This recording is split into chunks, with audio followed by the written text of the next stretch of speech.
Alors d'abord, un grand bravo pour ce film, très émouvant, et ce portrait d'une militante attachante qui nous rappelle toutes les Germaines qu'on a côtoyées ou qu'on voit se décourager peu à peu et puis reprendre de l'espoir et de l'énergie auprès des autres.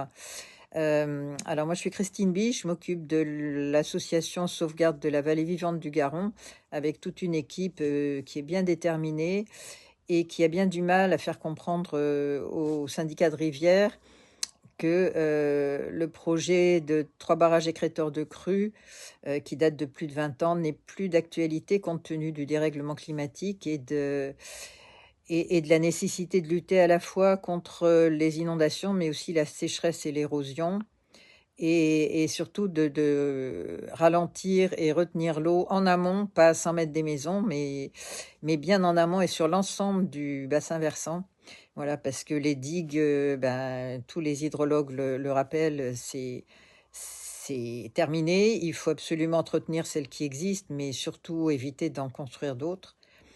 Et par contre, il faut faire mieux ce que la nature fait déjà naturellement, c'est-à-dire végétaliser au maximum, retenir la végétation, l'entretenir et puis faire en sorte qu'elle apporte un microclimat par l'évapotranspiration et par voilà, les racines qui permettent à l'eau de s'infiltrer dans la nappe. Enfin voilà, il y a beaucoup de solutions fondées sur la nature, et ce qu'on voudrait, c'est convaincre à la fois la population et les institutions de remplacer leurs barrages qui datent du siècle dernier par des solutions qui sont plébiscitées par tous les hydrologues aujourd'hui. Voilà, mais ça demande une remise en question qui est difficile.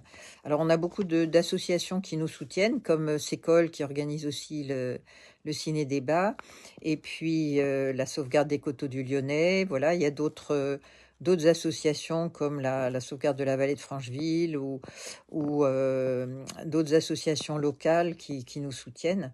Mais la difficulté, c'est vraiment de convaincre la population de s'intéresser au sujet, de ne pas faire confiance aux techniciens qui sont souvent soumis à la décision des élus. Et les élus, souvent, justement, ne sont pas assez formés à ces questions. Et c'est plus facile de continuer un projet qui a été décidé par les prédécesseurs que de se remettre en question, quoi.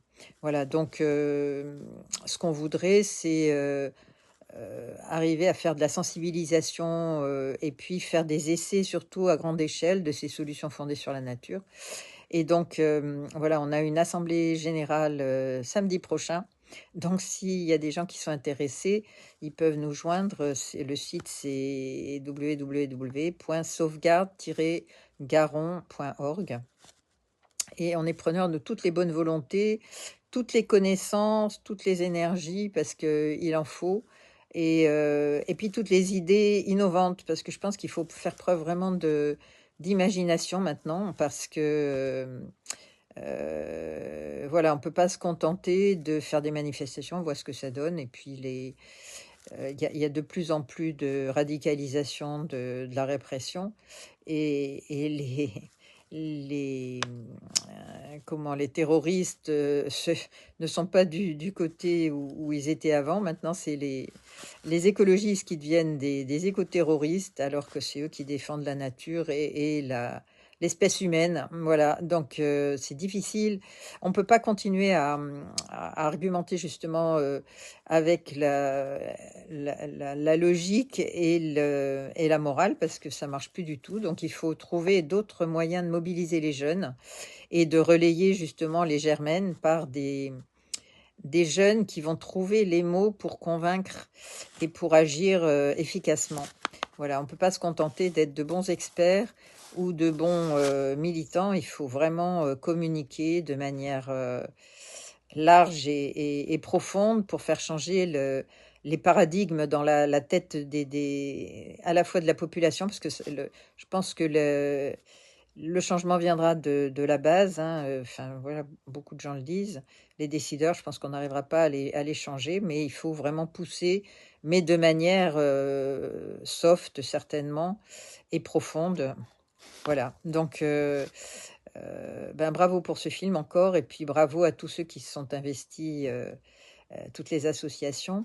Et puis on espère que ça va faire tache d'huile et qu'il y aura beaucoup de volontaires pour relayer les germaines. Voilà, merci. Et puis bon courage à tous.